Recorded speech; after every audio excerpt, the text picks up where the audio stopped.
Welcome,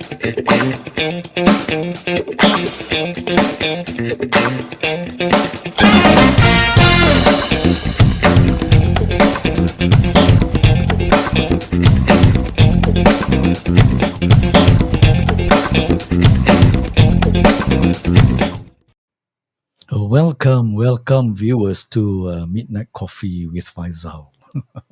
And today it's a bit unique and special because usually will run live at midnight, but today we are starting 15 minutes earlier, a quarter to 12 now, here in Malaysia, Kuala Lumpur, and it was intentionally done because to take advantage, yeah, of the New Year celebration. And I would like to wish all viewers, yeah, I would like to wish all viewers Happy New Year 2022. And I wish that all of us, yeah, for all of us viewers out there, that this 2022 is better than our previous years, yeah. And you and I know that in 2022 there are a lot of challenges that we face, yeah. There are a lot of challenges that we face, including the pandemic, and recently in Kuala Lumpur, in Malaysia specifically, in Kuala Lumpur, in Selangor, and a few other states that we are experiencing a very heavy flash flood, heavy rain, torrential rain, where it's a monsoon season now, and many parts of Malaysia experiencing a flash flood. Yeah. So to all the flood victims, I wish you well. Be strong, and I know it's easier said than done. But personally, I've experienced flooding, major flooding, many times. Yeah, many times during my tenure staying in Malaysia, in specifically Kuala Lumpur, where we have a huge flood back in early 80s, yeah, and then in the 90s. And I think this closing the 2021, there's also a major flood, and I hope that everyone is safe and sound, and just that, yep, I won't. I'm not able to be in location, yeah, to assist many of you to help you to clean up the place. But believe me that my prayers are all with you for all those flood victims, and also my donations through various NGOs reach the necessary people, yeah. And various NGOs has approached me, and personally, yeah, I have donated quite substantial amount for the flood victim. And it's just that I'm not in the habit of announcing or taking selfies or having a entourage of photographers taking my pictures and posting it on the social media while I'm handling checks and all those things. Yeah, nowadays technology has helped us in many ways, and all we need to do is just a bank account and number, and we can just do electronic transfer. Yeah, to the accounts for the NGOs. Yeah. Okay. On that note, please, if you are recovering from the aftermath of flood, as I said, stay strong. Yeah. Please. Exercise extra care, because we are not only facing the pandemic, which is the COVID-19 pandemic, but also during flooding and all those things. Usually we will face with a lot of other water related diseases, yeah, like cholera and all those things, because everything is in a mess actually. Yeah. Okay. So again, for those who are viewing this live, please shout out in the box as to where you are viewing this live stream from. Yeah, and again, the normal midnight coffee is that we usually talk about. I always invite guest to participate in the session. Yeah, participate in this midnight coffee, the chit chat session, and I talk to ordinary people who are taking extraordinary actions. Yeah, in their personal or their professional pursuit. Yeah, in terms of the career and all those things, career advancements and all those things. But nevertheless, just a little bit about myself. Yeah, basically, I am an independent management consultant. Yeah, an independent management consultant, and a business project coach that helps clients to implement business solutions. Why I said a business project management is that many a times when I introduce myself as a project manager or project leader, many have the perception that I come from the construction industry or real estate. I mean, IT and all the things. I mean, they are not wrong. Yeah, they are not wrong. You know, because project management is not new. It has been introduced in this area of management for many decades ago. Yeah, it is part of the management theory evolution where you talk about the phases of management, where we include the one of it is the um, scientific management era. Yeah, when we talk about scientific management era, where we talk about having the use of critical path and all those things, and the man who is driving or advocating this scientific management or project management is known by Henry L. Gantt, and he came up with the chart, and that is where the Gantt chart comes into play. Yeah, into play. Okay, and as I said, I thank you to all the viewers who have sent me many messages. Yeah, thanking me for the show. They find it very inspiring and very motivating. Yeah, and as I said, yeah, I'm humbled by many of your kind words that you have stated in your email or in your uh, private messages that you have sent me via Facebook or via YouTube and all those things. Yeah, via my email. Yeah. So, thank you. And many of you talk about having a masterclass. And what I intend to do is that for this session, and if you notice that we are now in season 2. Yeah, we are in season 2. So congratulations to congratulations to Sal. Yeah, yeah, we have done a few episodes, yeah, in season 1, and to commemorate for the new year, which is the 2022, we are starting season 2, and today is the first episode in first episode in season 2.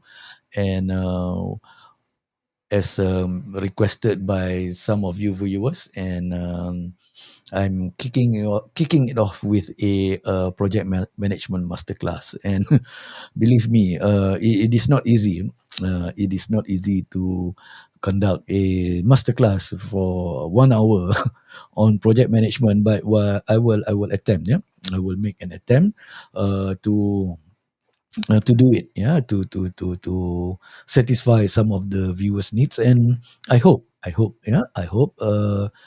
after you have during this session, we have any question, please by all means put your comments in your box, in the box, and then what we'll do is that I will take it either during this session, or what we'll do is I will take it in the next session. Yeah, and for the masterclass series. Yeah. All right. What we're going to do is again, as I said, for those who are viewing us, please shout out in the box as to where you are viewing this live stream from. Yeah, and what we'll do is we will start the premiere for season two. We will start the premiere for season two with the project management masterclass. Yeah. Okay. Let me introduce the speaker to the audience. Yeah. To the viewers. Yeah.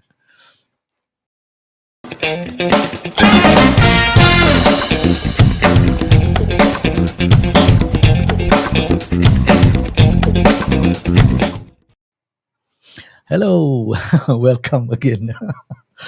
This is Faisal. I hope you are well. So for this fresh for this premiere in first episode, we'll talk about project management. I will conduct a project management masterclass. Yeah.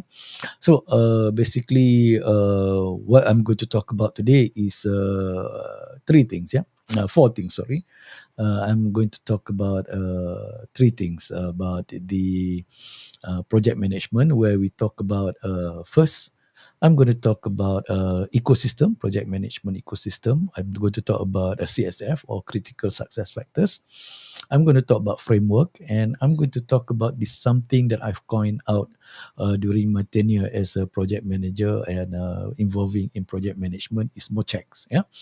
What it means here is that monitoring and control of your execution. Yeah. So these are the four things that I'm going to talk about, and I will talk to you about why these four items is very important and critical in managing any projects. Yeah, in any projects. Okay. First things first.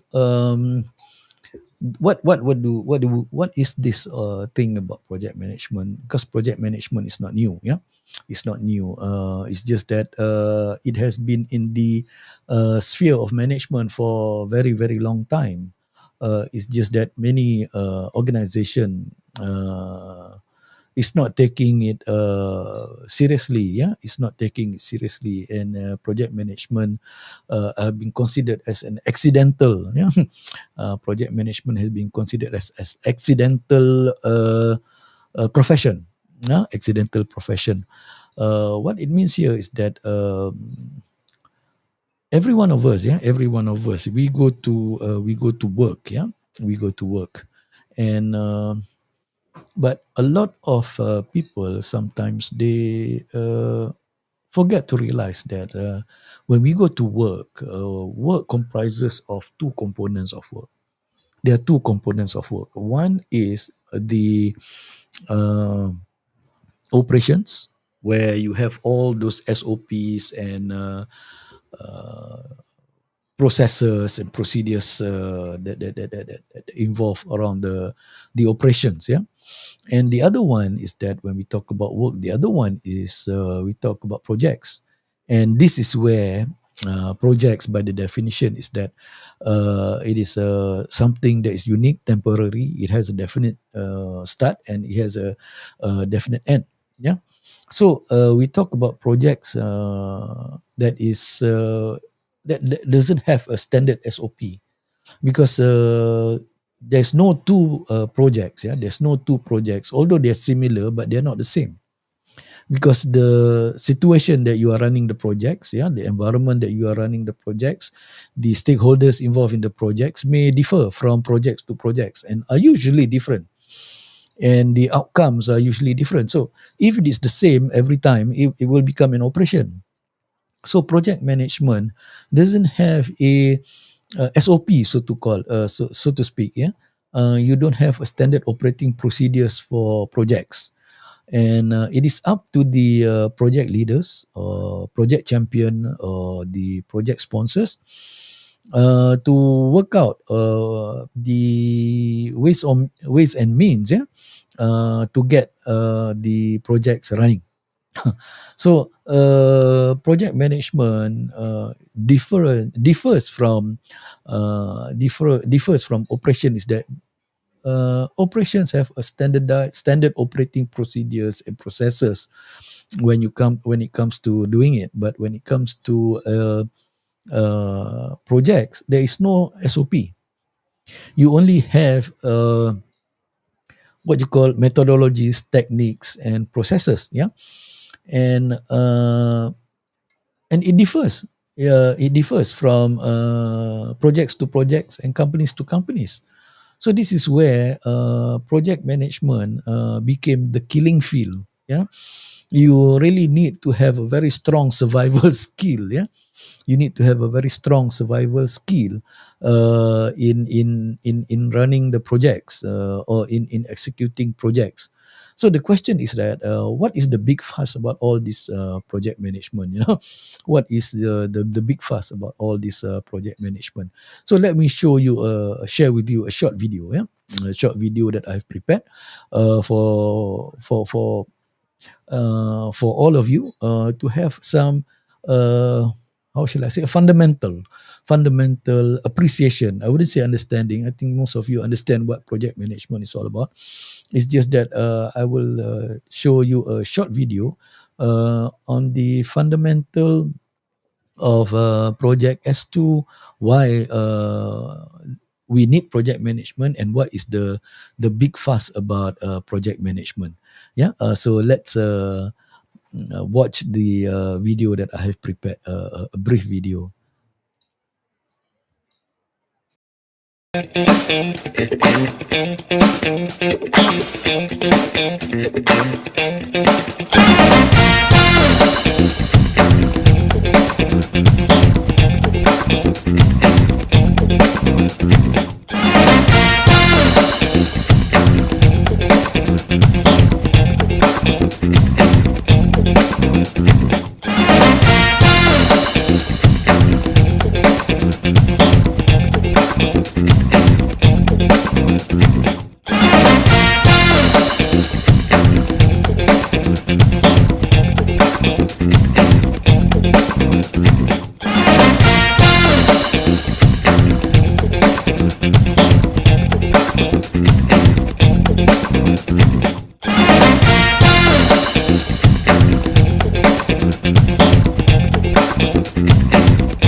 Okay, so I hope all of you enjoyed the brief short video that I've prepared, and as you see, and as you can uh, appreciate that we are living in a very disruptive world right now. We're talking about disruptions occurring at almost uh, at the speed that is unprecedented speed. Yeah, the changes that is happening. You talk about the global pandemic that has changed the whole uh, spectrum of global business. Yeah, and we talk about the new variant that is coming out and all those things. And organization is looking for ways and means. Yeah, organization are looking for ways and means to come up with a new business model to stay afloat. And as I have said that you, you you require a very fast and adaptive organization to manage all these changes, or to take care of all of all these changes. And again, project management provide avenues with for organization. Yeah, provide avenues for organization to talk about the management model as to how we want to achieve our desired business result. Always remember that you cannot do the same thing and expect a different result. Yeah, I think Einstein did mention that you cannot expect different result by doing the same thing over and over and over again. So when you talk about changing the business model, when you talk about changing the business model, you have to also change the management model. Um, Throw away the BAU that was pre-pandemic, because nothing works now. Yeah, not to say nothing works now. Most of the SOPs, most of the SOPs was designed to cater for the business pre-pandemic. That means before the pandemic, before the new norms that we talk about back in the 2020 and all those things. Yeah, so 2020 and 2021, 2021 we learn how to live with the pandemic.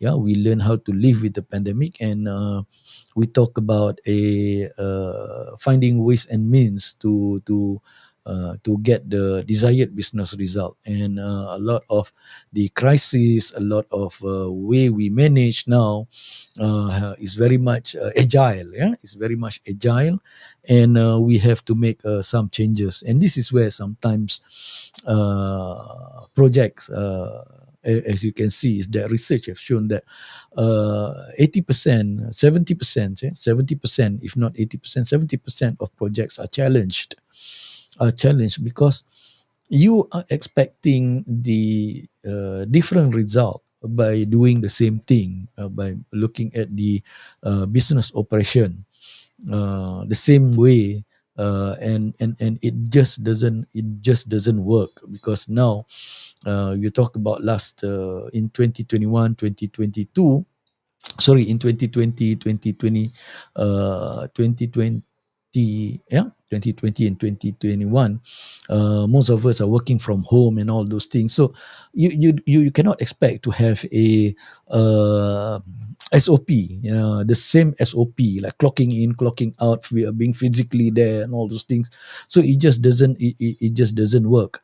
The new norm back then is now the current norm. Yeah, the current norm now, where we have to look at all those precautionary measures that we need to put in place. A different interesting, different way of approval and all those things. So these are some of the things that has thrown many organization off guard. So as I said, the COVID-19 to some people, yeah, it is a crisis, it's a burden, it's a problem. But in every problem there's always opportunity. So always remember that the COVID-19 also sometimes serve as a blessing in disguise, because it shows us, yeah, what is broken. Yeah, it shows us what is broken within the organization that need fixing, but was not fixed for a very long time.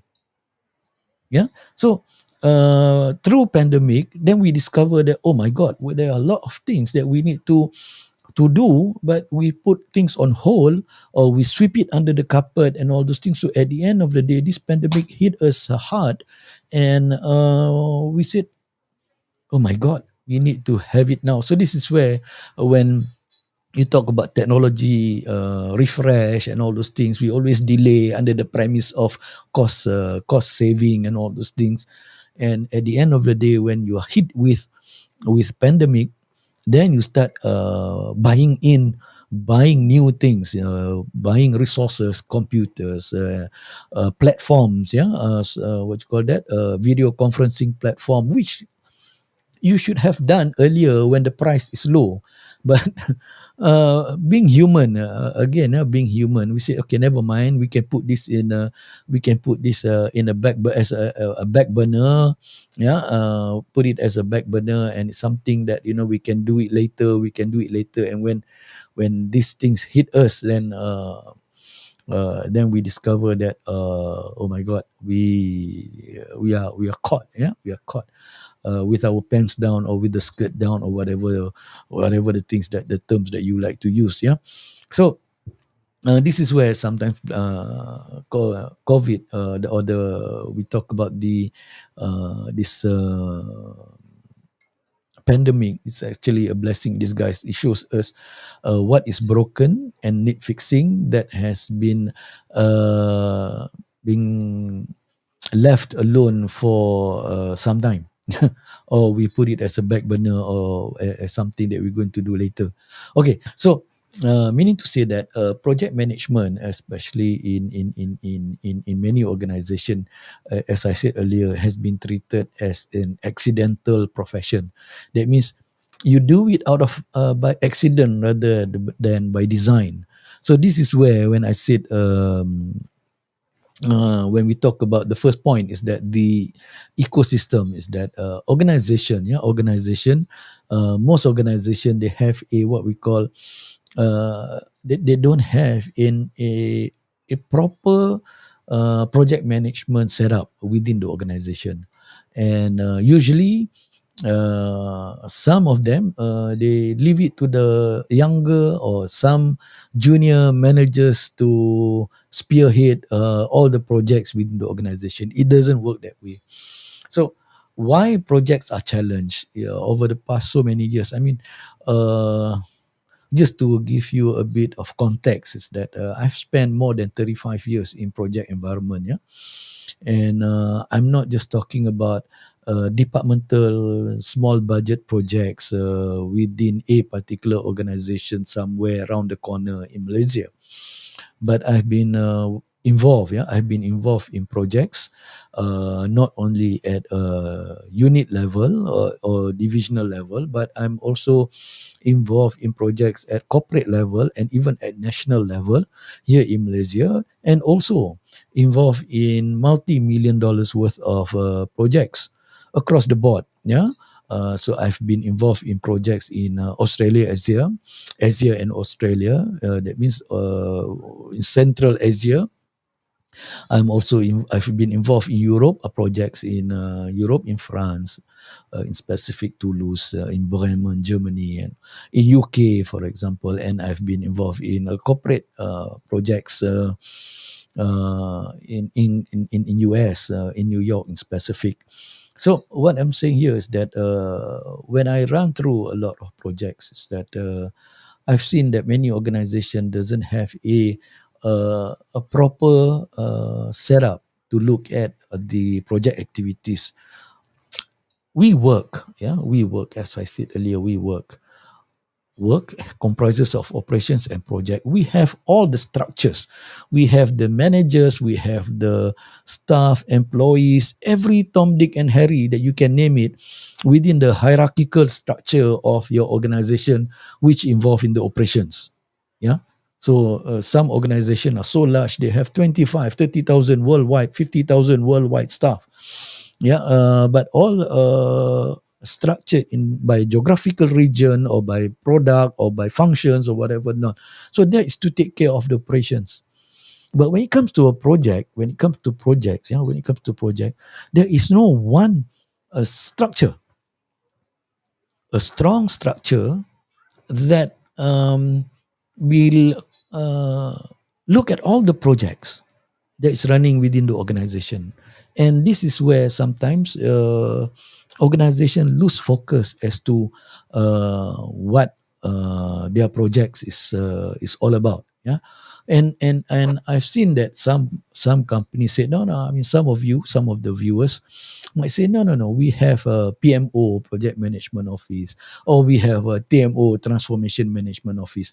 But ask yourself this question, critically ask yourself this question: what is the function, what is the role of your PMO and your TMO? Yeah, what is the role and function of your TMO or PMO? Most often than not, when I uh, participate in PMO or TMO of various organizations, sad to say, sad to say, they are just a mail room, or I call it the post office. Yes, there is a setup, a structure called TMO, or Transformation Management Office, or there is a setup called Project Management Office, or there is a setup called Project Program Management Office, headed by some individual.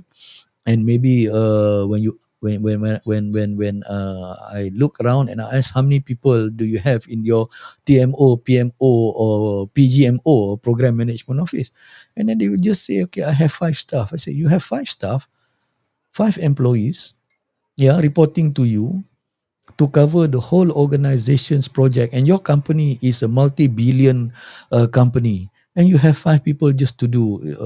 You're a big conglomerate, and you have only 5 people to manage the TMO. I said, you must be joking. I said, they said no. This is where I said, yeah, and I asked them, you as the head of TMO, who do you report to?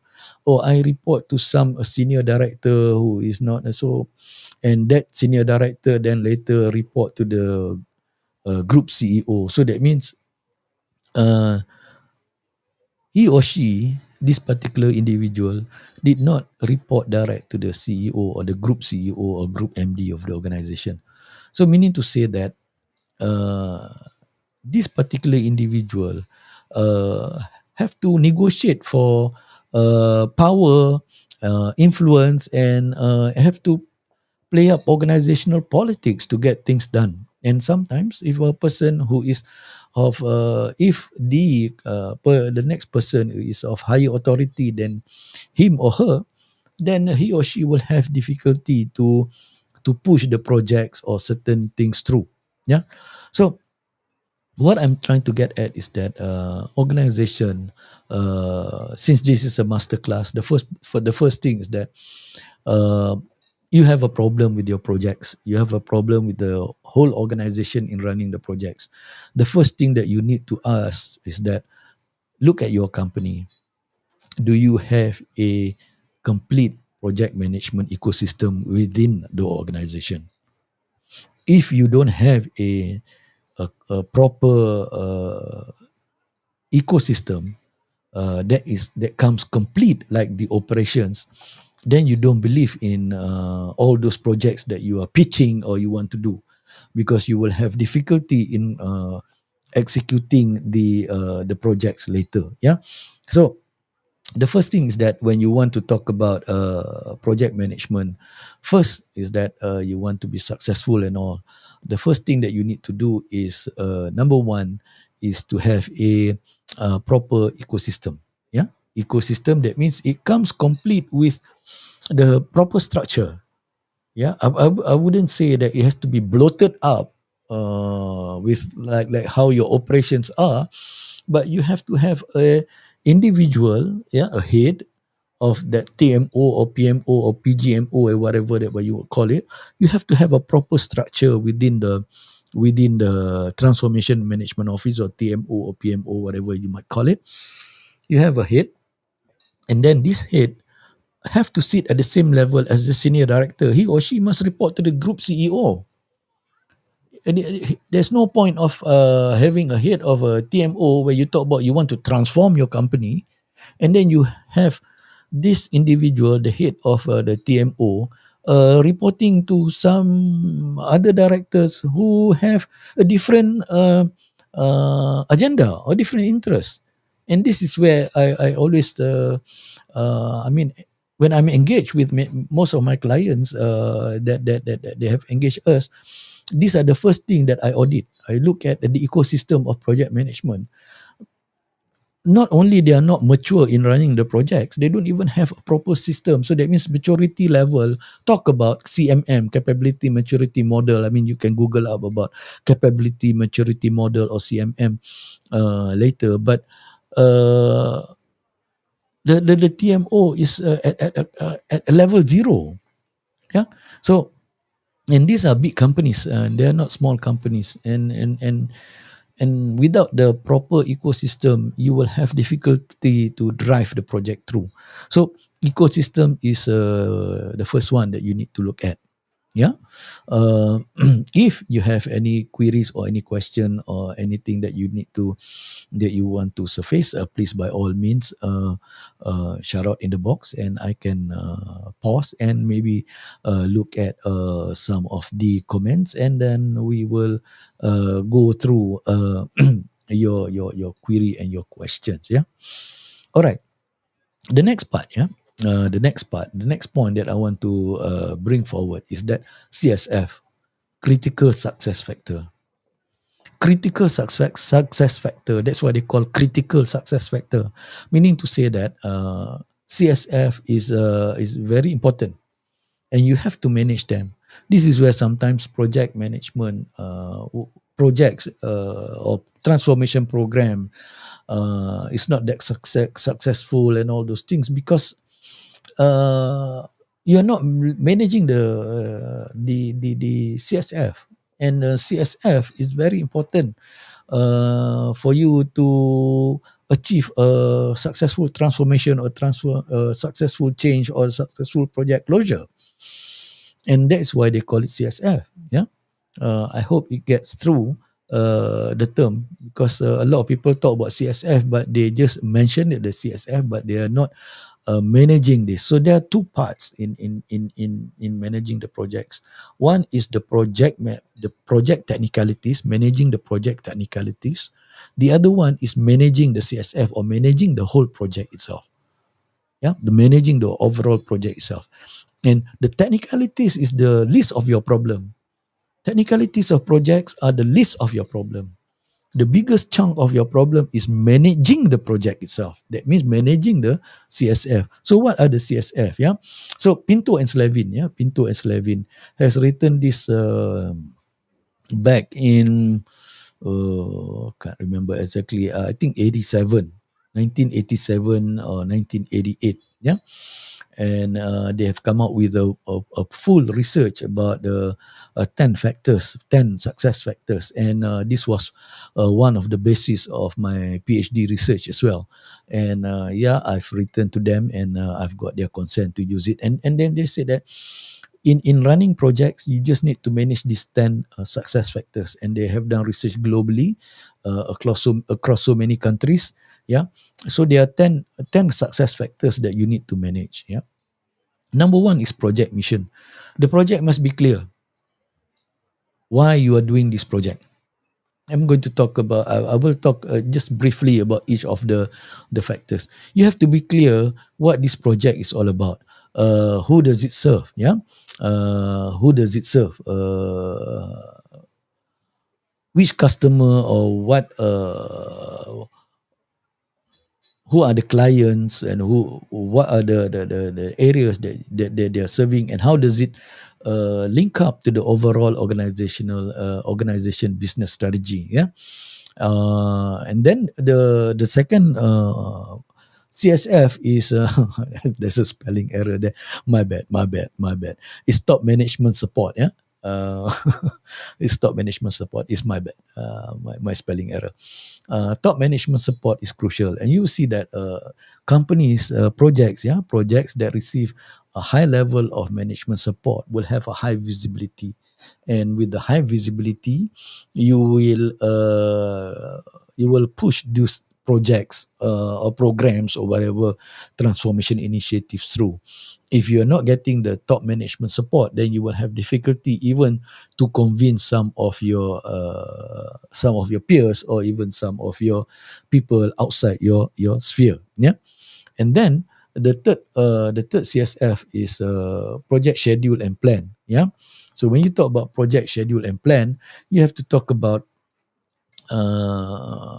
coming out with a proper schedule and plan, and you have to be transparent about what are the things that needs to be done, by who, by when, how much, and all those things. Yeah.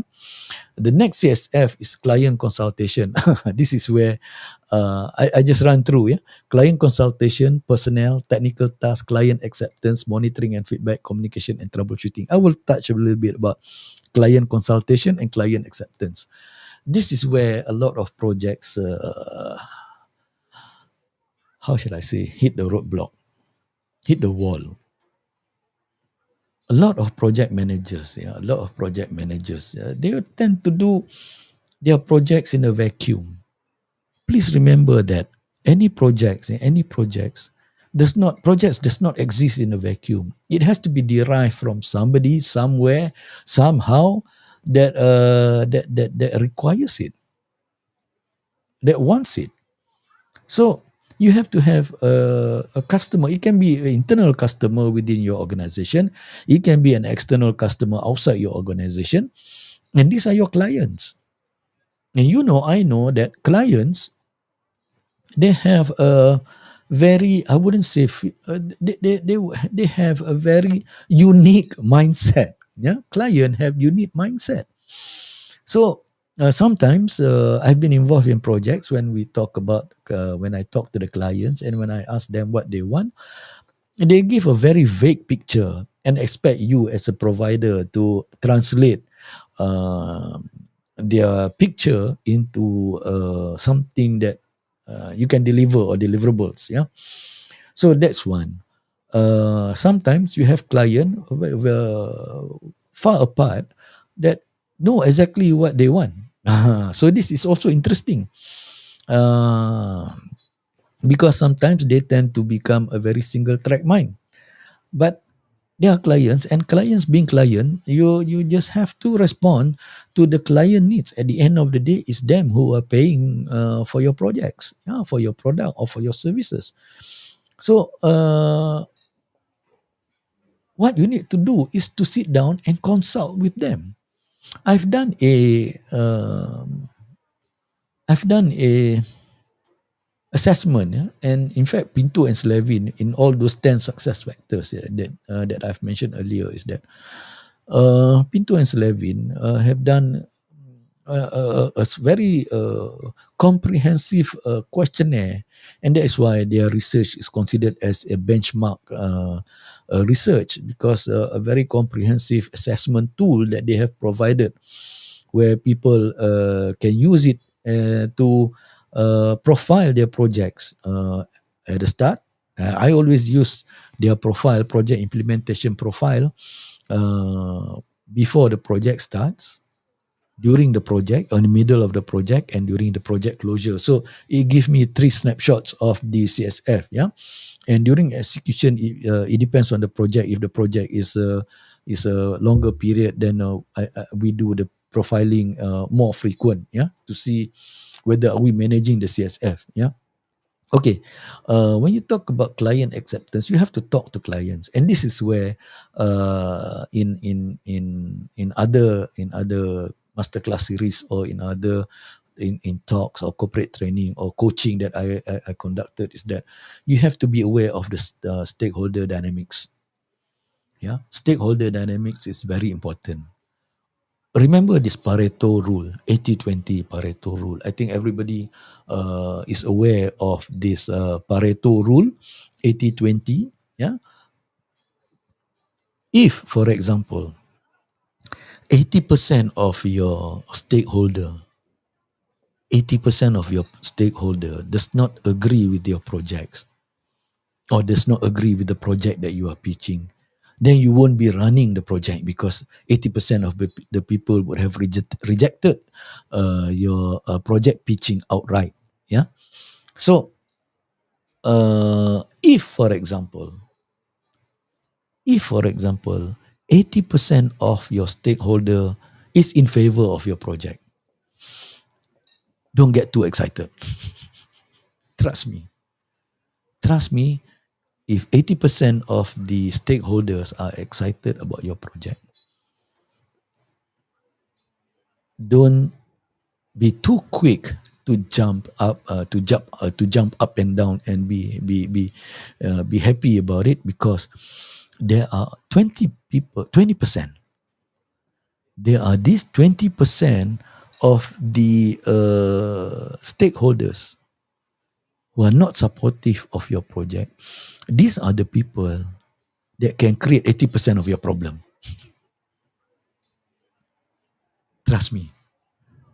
These 20% of your stakeholders that does not support your projects will create or will be the cause of 80% of your project problems or crisis when you are running the project.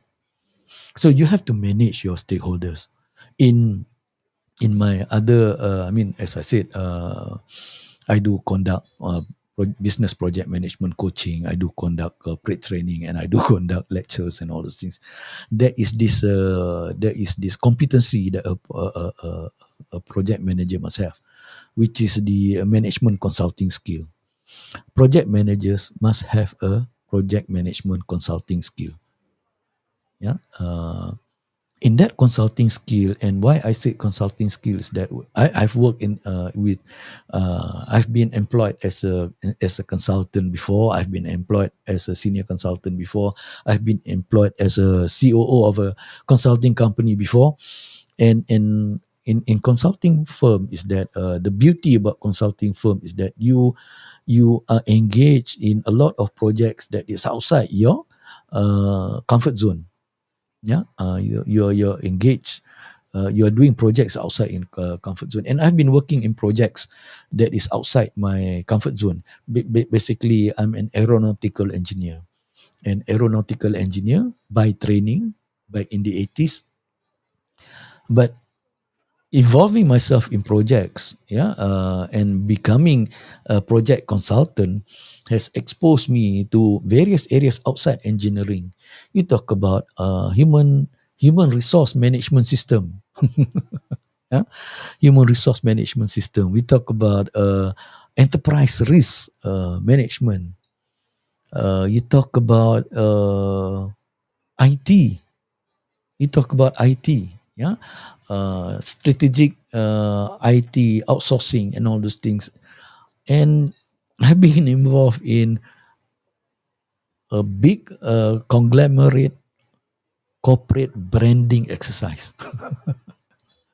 So by involving yourself in projects, you are able to uh, be involved in projects other than your comfort zone, and which is good. And management consulting teach you that.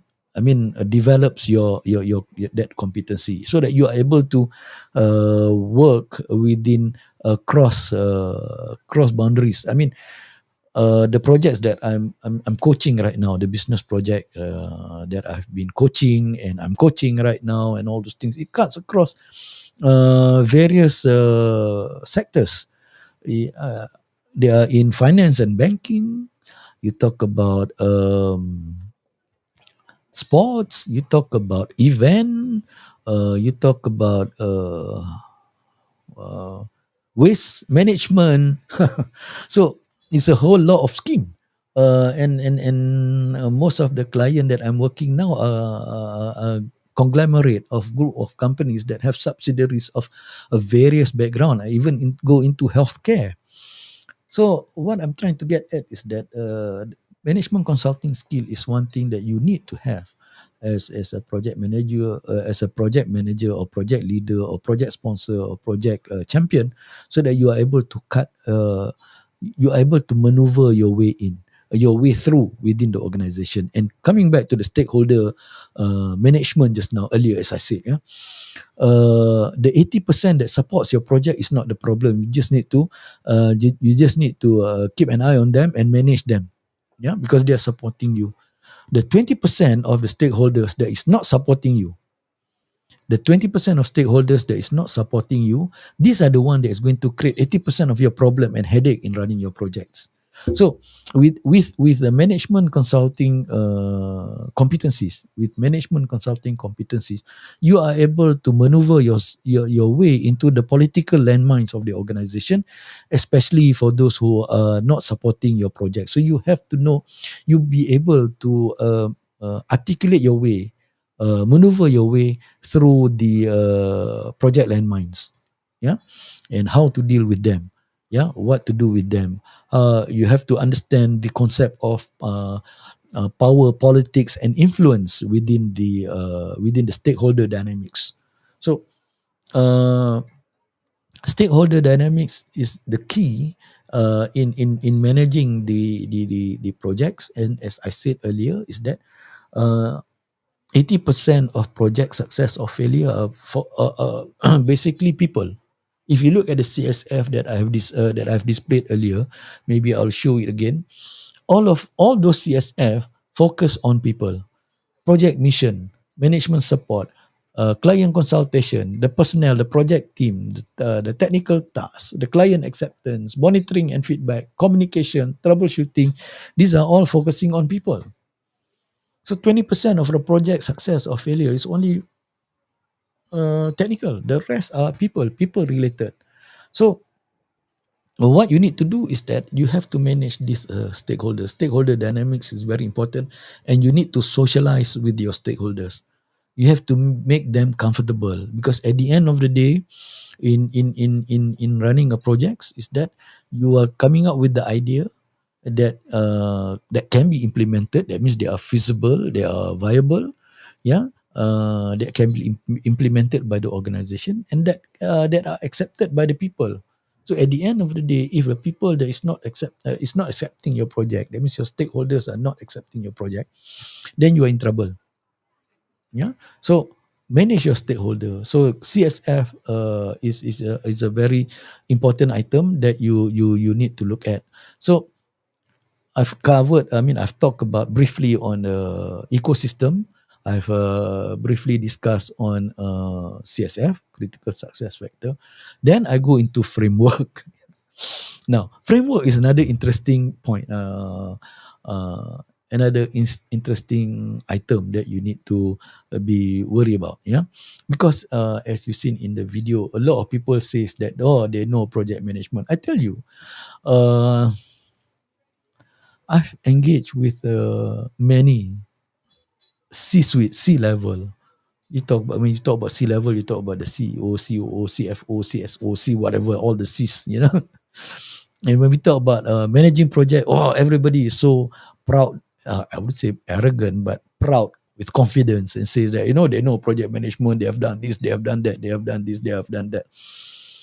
And I always say to myself, myself, and also to them, is that always remember, what got you here does not necessarily get you there.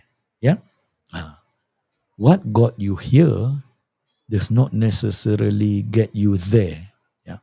Meaning to say that if you have a lot of project management experience behind you and all those things, that's why I say it's a reminder to myself as well. If you have a lot of you have extensive project management experience, well and good, but it has taken you now here to this place. But when you want to go to the next stage, to where you want to be, whatever experience that we have may not necessarily guarantee that we're going to get there, because there are a lot of new other things that we need to learn. And I know, as I said up front in my earlier conversation, in opening up, is that VUCA, you talk about volatility, complexity, uncertainty, and the ambiguity of change that is happening right now is occurring at an unprecedented speed, and is actually pushing everyone beyond, pushing everyone beyond the their capable thinking level, and that's why we have this Peter's principle. We talk about individual that has been promoted beyond their competency level. So meaning to say that you are now you have come up to a level of being incompetent at that particular position. So what I'm saying here is that when you talk about framework, a lot of companies, everybody claim that they know project management, but again,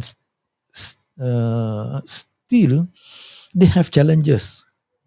Then when I sit down with many of the clients, is that when they say that they know about all this project management, they have know this, they have done this and all. I say, what? Then what is your problem? Why do you bring in an external party, for example, me as a consultant, to come in and assist you? So what is the purpose of me being here? Is it to rubber stamp, or is it to help you to come out with new ideas or new implementation strategies or whatever? Or sometimes this is where sometimes management consultant are being used as a scapegoat for bad decision, so this is a part and parcel of running of being a project manager, or I call it a project leader or project sponsor or project champion, does not matter. And if you want to live a life of a you want to live a life as a project manager, you have to go through all these things, yeah. And I'm not going to tell you all those nice stories about how great become that you become a project manager. No, I'm not going to I'm not going to say all those nice things to give you comfort, but because the reality is that if you're a project manager, uh, uh, you are in a hot soup. You are in hot soup, and that's the reality. And if you want to live that life, you have to be accessible 24/7. Forget about all those BAU, because there's no more BAU, business as usual. Project environment or project life doesn't have BAU. Yeah. Okay. So what I'm trying to get at is that when you talk about all this framework and all these things, if you are a PMI evangelist or you are Prince 2 evangelist, I mean, there are so many framework. If you Google up about project management framework, there are so many. There are so many, and I'm not saying that they are all wrong. I'm not saying they are all bad. Yeah, I'm not saying they are all wrong. I'm not saying they are all bad. They are all good framework that you can use. But what is important here is that you have to find a framework that suits you. I've been involved in projects. I've worked in Japan before, and in Japan they believe in this QCC, quality control circle. They believe in CWQC, company-wide quality control, and then Joran from the US talk about TQM, total quality management, and whatever have you. But what I'm trying to get at is that what works in Japan does not necessarily work in Malaysia. Because I've written in my book, Trap in Between is available on Amazon.com. Trap in Between by Ahmad Faisal is available on Amazon.com. I will put the link in the link below later after my live stream, where I wrote about the differences of how you want to do, how Japanese was successful in their QCC or quality control work because of the culture system of the not only the organization but the whole nation, the culture of the Japanese people, from preschool right up to university, right up to working in the corporate world, and they have a very unique culture, yeah.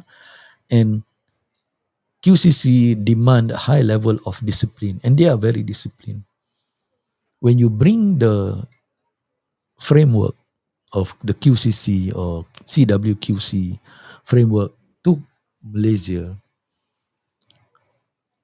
it doesn't work because the nation, the company, and the individual culture, there is a mismatch. And that is where companies, we have this National Productivity Center currently right now in Malaysia that is trying to push all these QCC initiatives. And at one point of time, yes, it was a very it's a very big thing, but at the end of the day, it became a flavor of the month. A lot of company then dies down. There's no more national convention or whatever convention and all those things. Maybe they have, but you see, if it doesn't reach me, that means it's not hype enough. Yeah, it is not hype enough. Not like like those days where everybody want to participate in the national quality convention and whatever have you. But what I'm trying to get at is that framework is very important. Yes, you can use Prince 2, you can use PMI, you can use APM or Association of Project Management, or you can use the Australian, New Zealand project management framework, or you can use the European PM framework. Does not matter. What important here is that use the framework that work for your organization. I've said this many times. You can be two separate company, two different company operating in a same industry, in the same sector, but both company doesn't have the same DNA. So what work in company A does not necessarily work in your company. So you cannot just say, okay, let's see what my competitor is doing and see what are their framework. So let's use their framework and then bring it on board into our organization. No, it doesn't work because their DNA and your DNA is different. So you have to look for a framework that works for your company, that suits your organizational culture, that suits your organizational DNA. So that is the third point. Yeah? The third point when we talk about framework. So people will come with PMI, people will come with Prince 2, people will talk about Capnotrego, people will talk about so many frameworks that is available. I say, yeah, these are all good. But why is it not working in your organization? Because they keep on saying people don't understand. Actually, not to say people don't understand, because there is no ecosystem to support that framework. So you have to have not only a framework, but you have to have an ecosystem to support that framework to function. You're clear of your PMO, TMO, or whatever officers that you have. You are clear on the structure of the TOC, the terms, the roles, and all those things of the people, and how they fit within the whole organization. You talk about the project selection, how it's linked up to the overall organizational strategy and all those things, and then build it and run it. If you are just talking about framework because you PMI evangelist, or because you are Prince 2 evangelist, or because you are KT or Captain Trego evangelist, but if your overall organization ecosystem does not exist, it will collapse because there's nothing to support it. Yeah. So that's the framework. So use the framework that work for your organization. Try not to emulate other people, because other people, other organization, your competitor, your peers have different set of DNA. Because there's no two company, even though in the same industry, have the same DNA. Yeah. And then the final piece is, I said, more checks mean that monitoring and control during the execution. You have to keep on monitoring and control. You cannot leave the project life to chance.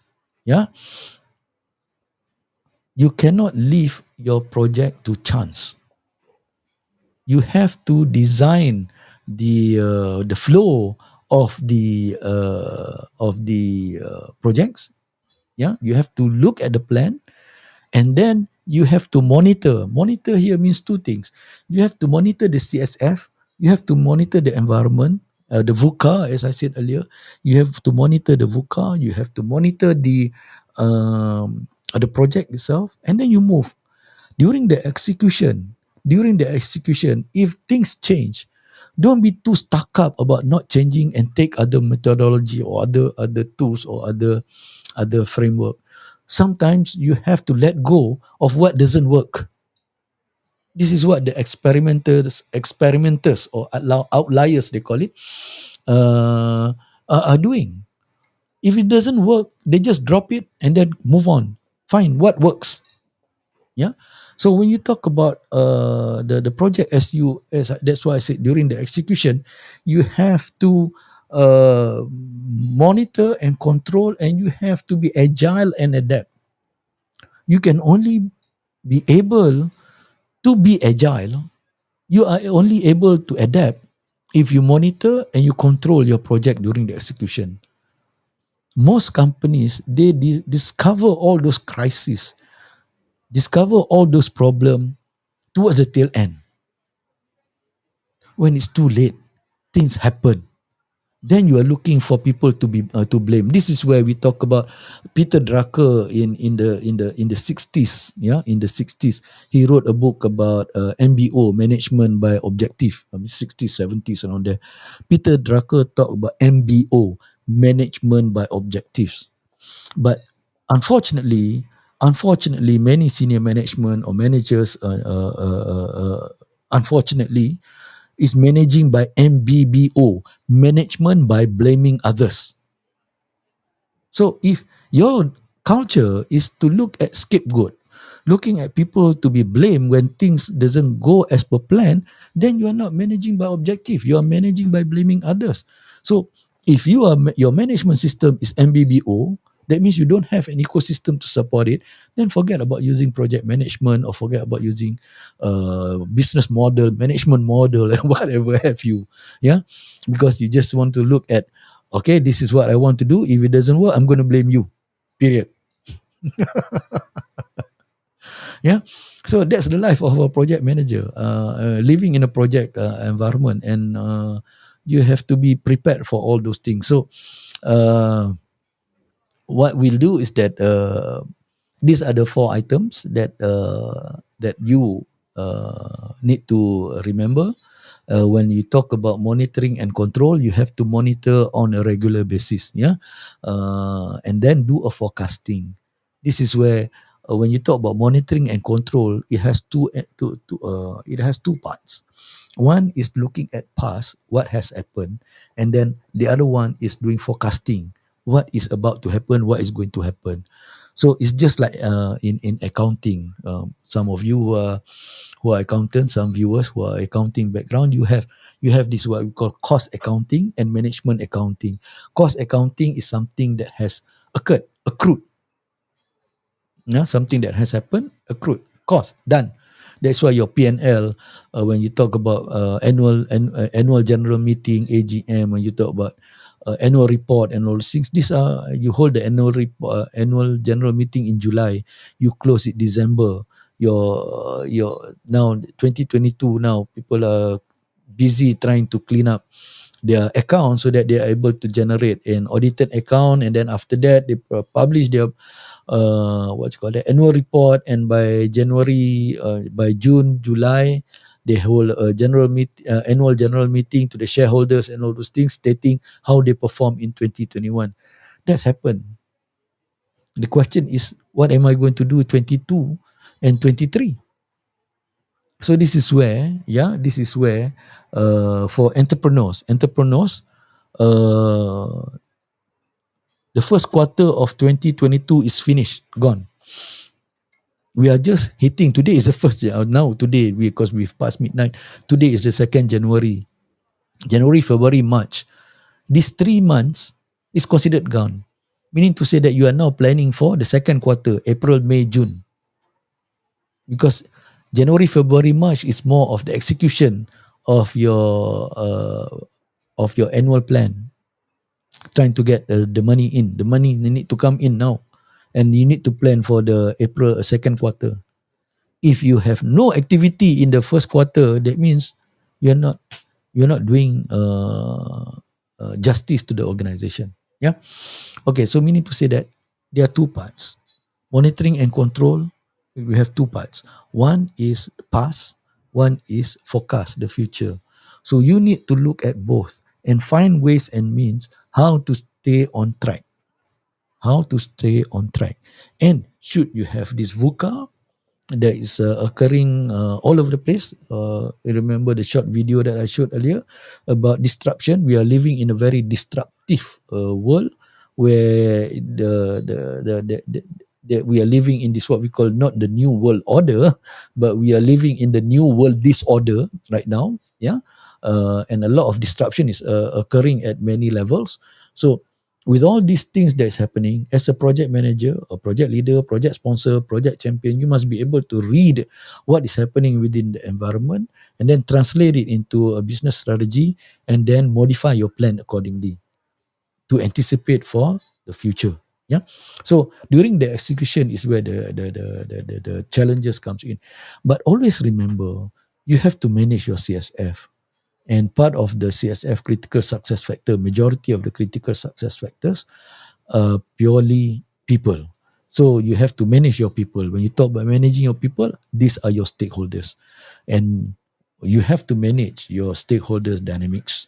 So project manager's life is not an easy life. I'm not going to tell you how interesting, how happy, how sweet, how sweet the life is as a project manager. No, I'm not going to do that. I've been involved in projects around the globe. I've been involved in projects in Singapore. I mean, I'm a Malaysian, based in Malaysia. I've been involved in projects in Singapore.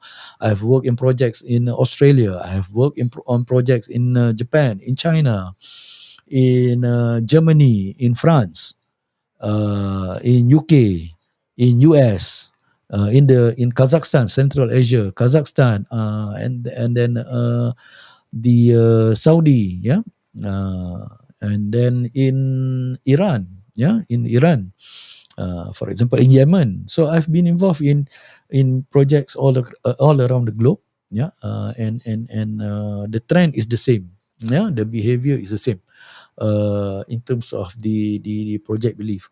Only some companies have a very only some companies have a very strong PM setup, but majority of the company that I've worked that I engaged or involved with, their CMM, I mean their project management capability is not at the highest level of maturity, and this is where companies like I wouldn't I mean, it's okay for me to share. I think it's okay because company like Oracle, SAP, IBM, that sort of companies, they have a very matured project management ecosystem or project management capability model to bring up because they are project based organization. So when they are project based organization, so they got no choice but to have a very matured CMM capability maturity model. Yeah. All right. Just to wrap up, tonight is a what you call that a masterclass, and I know um it's a season 2 premiere. It's a masterclass, and I know we don't have many viewers today because I'm not streaming it live as normal to my Facebook and other areas. I'm just streaming it direct to my YouTube channel, so you can follow me. I mean, those who are viewing this would have already subscribed to my YouTube channel, and I have a guest who says that Mazni Shafi'i, good friend of mine, interesting, good vibes, and Farah Faisal, who is also a regular. Yeah, we monitor our competitor, but not necessarily copy them. We cannot copy, which is true. We cannot copy our competitor, because if you are copying your competitor, you are not doing justice to the business. You have to find what is your niche. You need to find what is being served, what is being not served, what are underserved, and you try to fit in within those areas that is not being served or underserved. Yeah. That is one, or this what we call sometimes in blue ocean strategy, is that everybody is in the red ocean, so you come out with your own niche product or services, and then you come out with your own business plan and project plan and move forward. Yeah. So to wrap up tonight's session, thank you for those viewers who have placed the comments in, and always remember the four things. Yeah. When you're running a project, why you are facing this problem, why you face project failures, or why your projects are not successful, why the company is not doing well in their projects. Always remember that cross check. Yeah. Number one, do you have a uh, ecosystem for your project management? And I've said work comprises of operations and projects. and we have everything set up for projects, but for operations with all those SOP, organization structure, and all those things. But when it comes to project, we don't really have a full setup for the project management office. So have an ecosystem. Yeah, cross check. If you don't have an ecosystem, maybe it's time for you to put the ecosystem in. And then manage the CSF, manage the critical success factor. That's why they call it critical success factors in the first place. They are critical, yeah. And we've discussed, and 80% of that CSF are people. So manage the people, especially the stakeholder. Manage the stakeholder dynamics. You have to understand the power, politics, and influence of each of the stakeholders that have an impact on your projects. Yeah, and then select a framework that works. Yeah, because there's no point of taking a PMI and then nobody believe in it. There's taking a Prince 2 and nobody believe in it because your ecosystem does not support it. So find a framework that works. Yeah, and then continuously monitor and control your project during execution, and don't leave it to chance. Your project must be carried out and completed by design rather than by design, by choice rather than by chance. All right. Okay, with that, I thank you for those viewers who are viewing it with us. And this is the season 2, episode 1. And I hope to see you next week with a guest. Yeah, we're going to talk about assessment. We're going to talk about assessment, maybe 180, 360 degrees assessment, and everybody's talking about assessment, monitoring, control, and all those things. So my next week guest, very seasoned, a good friend of mine who's very seasoned in doing all these assessments sort of things, and I hope next week you'll be able to join me same time, yeah, at Saturday midnight. Yeah, and with that, I bid you good night. Stay safe.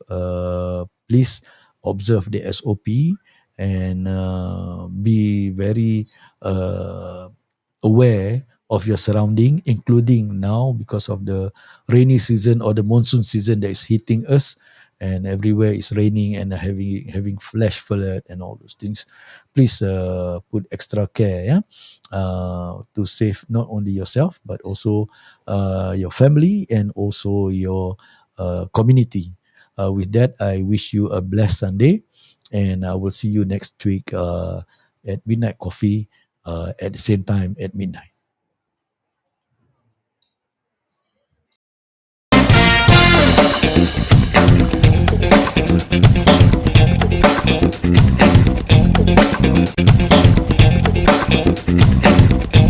Thank you, everyone. Thanks a lot.